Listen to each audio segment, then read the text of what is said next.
well. Organizations such as these that we are in, the First Congregational Church of Bloomfield, are so important to community and the lifeblood as it comes down to early childhood care.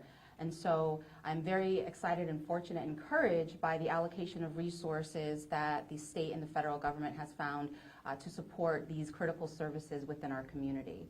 And so with that, I would really like to welcome Commissioner Beth Bai here and again say thank you and greetings.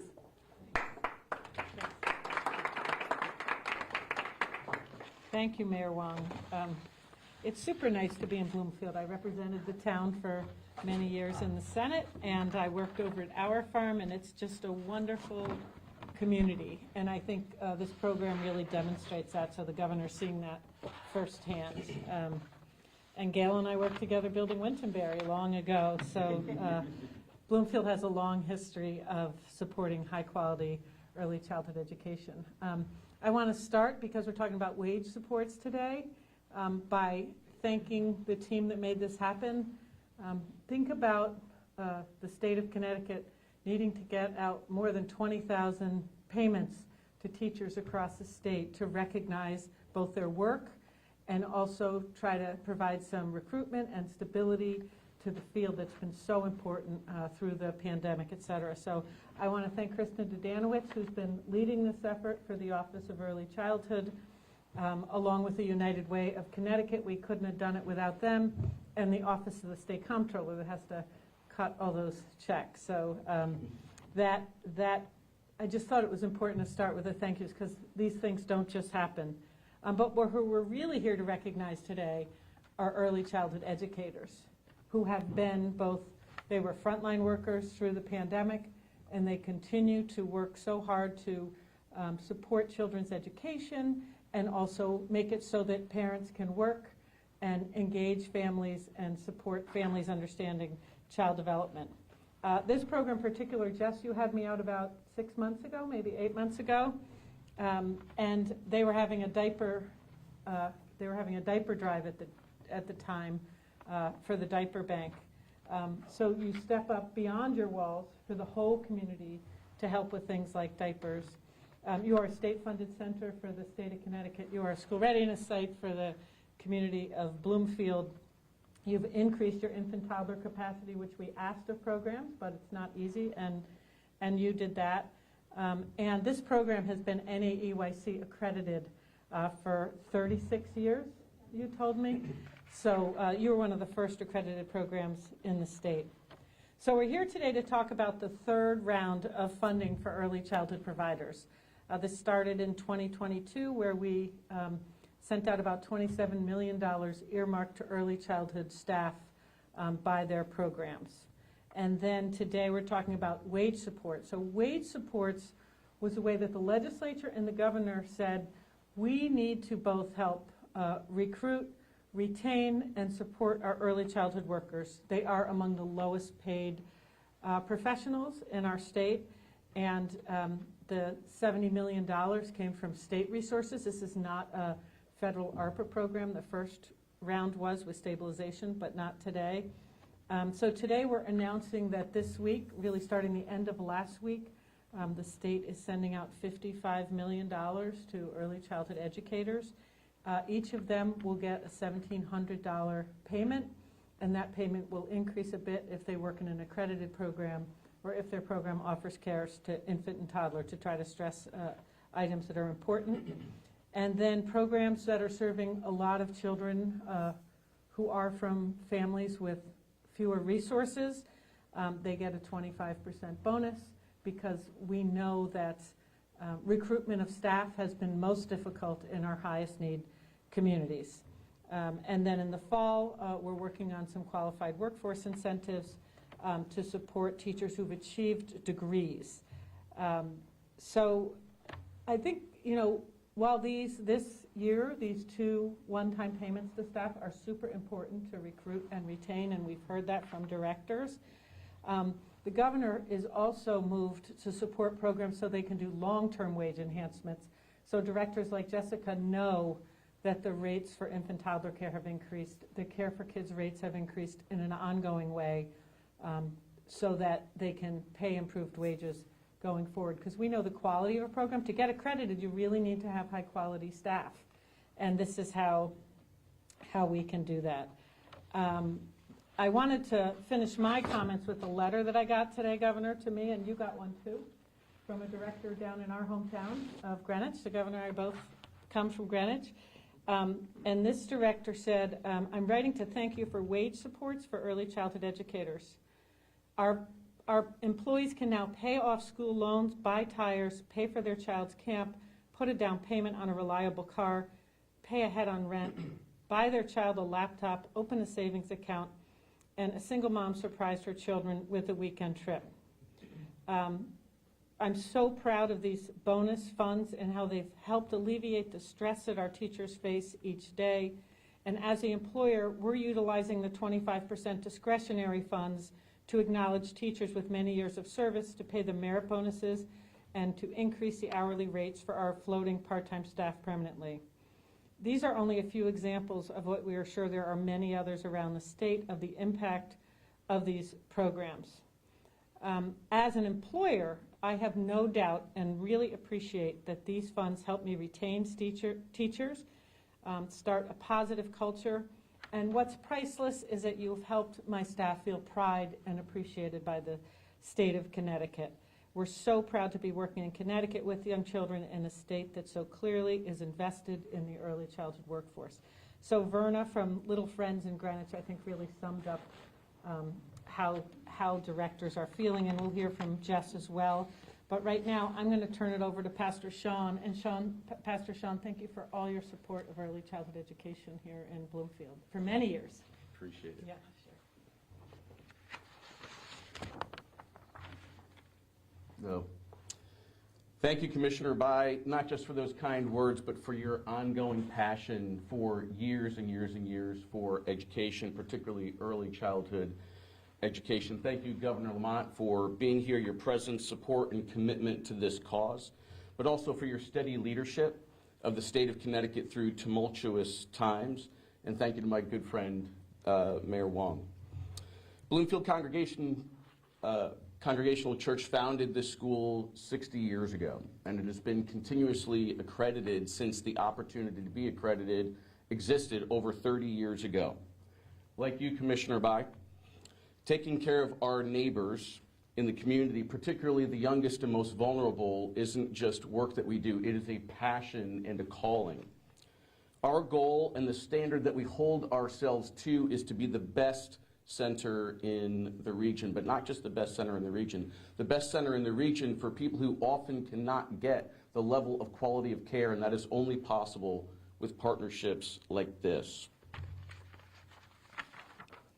I believe the only way to accomplish that is through community partnerships, quality relationships, fantastic teachers, remarkable leaders, hard work, love, compassion, and trust. We have that on full display here today, right here in this moment, particularly with this wage support grant program being highlighted today.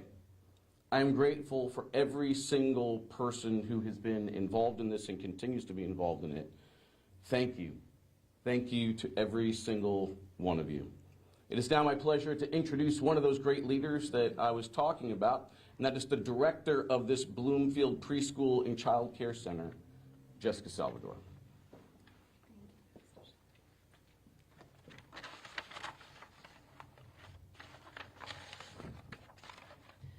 We are honored to be hosting this press conference today on the wage support grant that was presented this year to early childhood educators in the state of Connecticut. No early childhood educator chooses this field for the money. We choose this field because it's our passion to love, to educate, and to care for young children. I'm proud to say that this year, Bloomfield Preschool and Child Care Center has expanded through staffing and enrollment. Currently, we have 5 infant and toddler classrooms and 4 preschool classrooms. We have a total number of 26 children enrolled and 34 staff members. This is a huge accomplishment for our school because during the pandemic, we started off with 21 children and 12 staff members. This expansion of our school would not be possible without the support, guidance, and approval from OEC.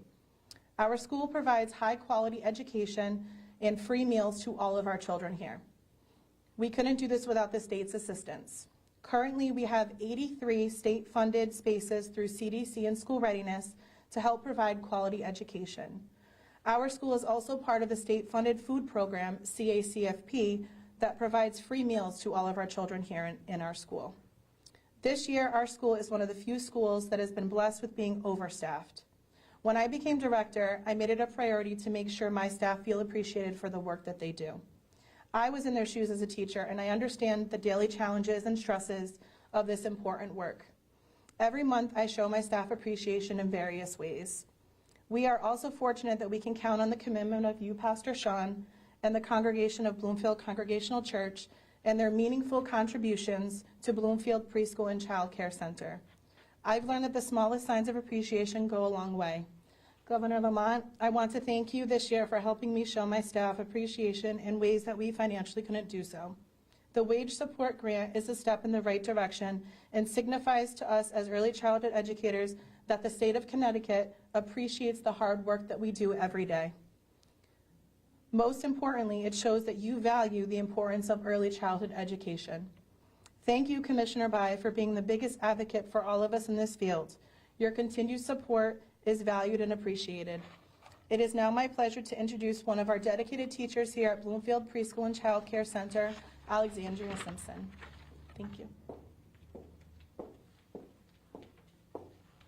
Thank you, Jessica. Good morning.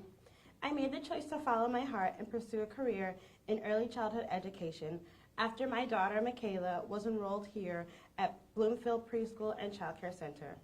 I began teaching here a year ago as a preschool teacher and now as a toddler teacher. My passion for teaching has inspired me to further my education and pursue a degree in early childhood education. This grant will directly assist with funding my education for the upcoming semester. Ultimately, working in childcare is fulfilling and rewarding. With continued access to grant funding, I can further pursue my dreams of becoming a director. It is now my honor to welcome Governor Ned Lamont. All right, fast work. Hey, Danielle, I love getting back to Bloomfield where you get it right. And Pastor Sean, all your support here for daycare and child care. I just tell you, Jessica and Alexandra, what you say. I'll tell you why Beth and I think this is the biggest commitment we can make as our state in daycare and child care. These are essential workers helping out other essential workers and giving kids the very best opportunity in life. And if I want Connecticut to be the most family-friendly state in the country, it starts with programs just like this. And it's all about the kids. Think about the kids. Every school I go to, they can tell me. I can tell they went to a really good preschool program. I can tell it makes a difference. They're ready to learn. They're working with their peers very comfortably, and it makes a big difference. Those first few years are the most important, and nobody appreciates that more than you.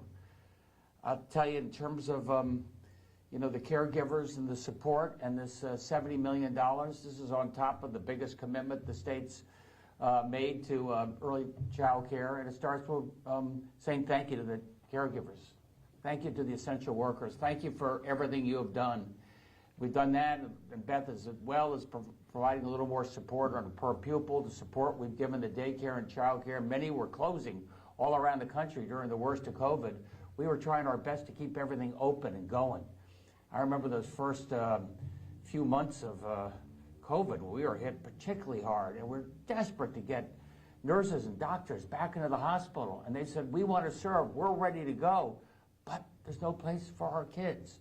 So the first thing we got going was daycare and child care right next to the hospitals.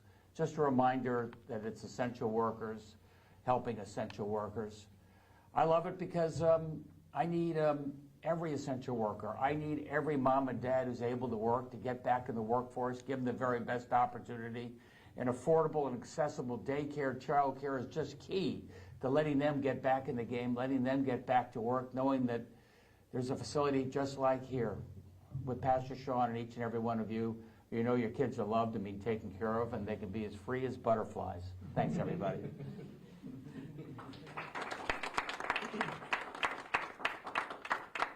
Any questions? Do you have any update on the work of the Blue Ribbon Commission? Sure. The question is, any updates on the work of the Blue Ribbon Panel? So the Blue Ribbon Panel has been meeting. It's had 2 public hearings, and the first work area was on equity and access. How can we increase equity and access? So the panel received some recommendations. They're sending information back. And then within the next 2 weeks, we're taking on workforce, which this relates to, and there'll be a public hearing and then information there. So we're making our way through 4 topic areas. It'll end with systems and financing. But as an example, as something we're looking at, I mean, Jess right now has to fill out forms for child daycare, school readiness, care for kids, sometimes all for the same kid. And the panel's looking for ways to make, for example, a single state-funded system rather than multiple systems, so Jess can spend more time in the classrooms. Parents aren't having to navigate a really complicated system, but it's going to take some work, regulatory, statutory.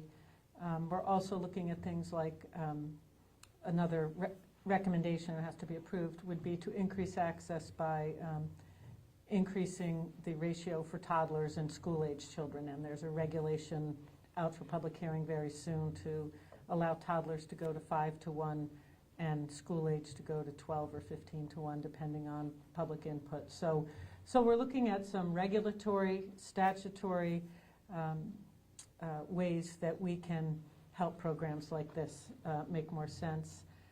And then just looking at the financing of the system as well. So it's there's really great work, and the nice thing is not everyone's coming from early childhood. There are questions, and for example, CBIA has been at the table.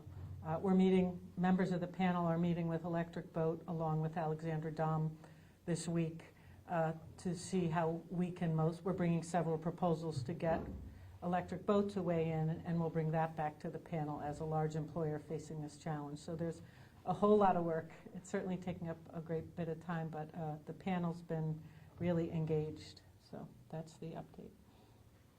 I believe you mentioned an increase in reimbursement rates for kids also. Mm-hmm. Has that already started? Or That would begin July 1st. The governor has proposed a 10% a year increase for 3 years.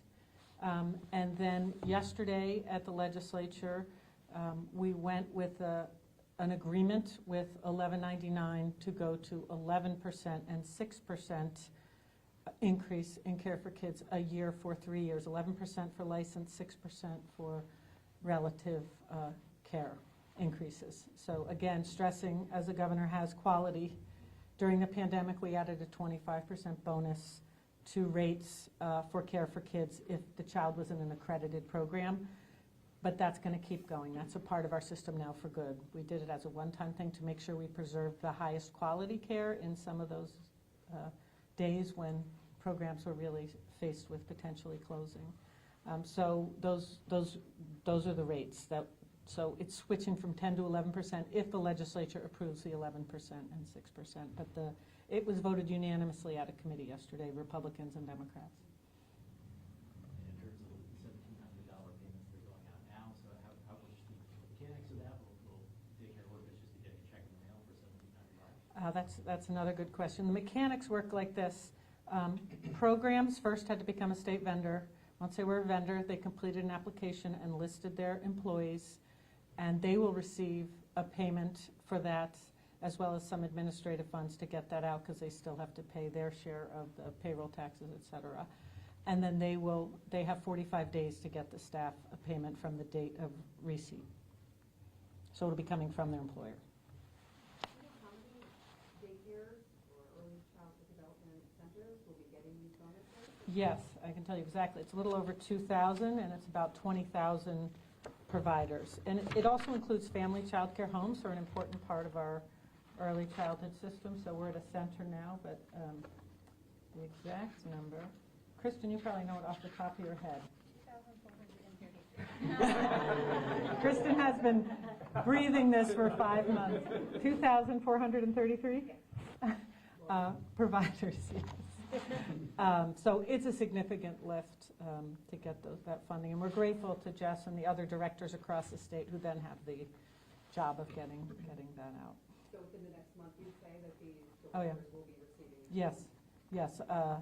The payments, I was on a call, what do you call it, like a labor relations call last night with family child care providers, and about two-thirds of them had already gotten their checks.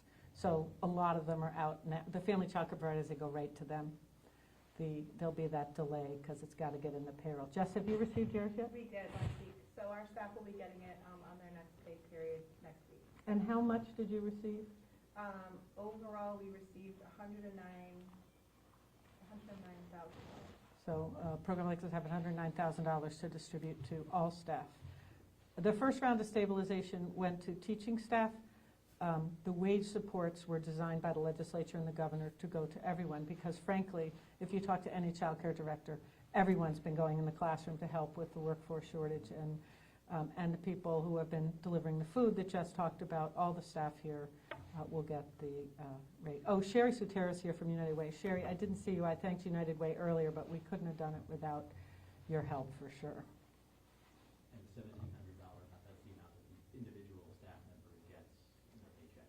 Yes, and if they teach in a program with infants and toddlers, it's another 170? 170 if they're in a program that is accredited, and another 170 if it's a program that serves infants and toddlers. And the numbers that you mentioned for the number of daycare centers and providers overall are taking part, do you have a sense as to like what the share is, what share that is of the total number of providers and daycare centers? Are you saying what percentage are family child care homes and what percentage are centers? No, I'm wondering essentially what percentage of providers or daycare centers actually signed up. Oh, this was much more than in the past. So the wage supports, the second round of wage supports, and Sherry knows this from the work United Way had to do, and Kristen knows, the first round was pretty well subscribed. We were in the 90% range, is that? So it was about 90% of programs participated. The other thing it helped us do, which seems like a little thing, but if you're a bureaucrat and a policy nerd, is we have very little information about our workforce in early childhood. We know about 20 to 25% who are in state funded. We know about their staff and what their degrees are and what their training is and what their wages are. If a program put all their staff in the workforce registry to give us information, there was another bonus for the program to use on compensation. And I think 90% or so opted into that, correct? So 95% of the programs that applied gave us information about their workforce. So now as the governor and I and the Blue Ribbon panel try to plan, we have information about 90% of the workforce instead of 20% of the workforce because the field's quite variable. So that's my nerdy point for today. That might stop all questions. Any other? The other thing I want to close with is that one of my preschoolers is now a teacher here. So Maddie Percival from School for Young Children is teaching here. So I was so excited, Jess, to see Maddie. This is a great field, and I think people out there listening, great profession, and you'll be affecting the future. And the governor and the state really appreciates those who are doing the work. So thank you very much.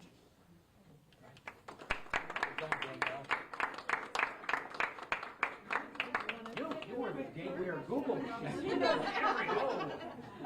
How many rooms in those?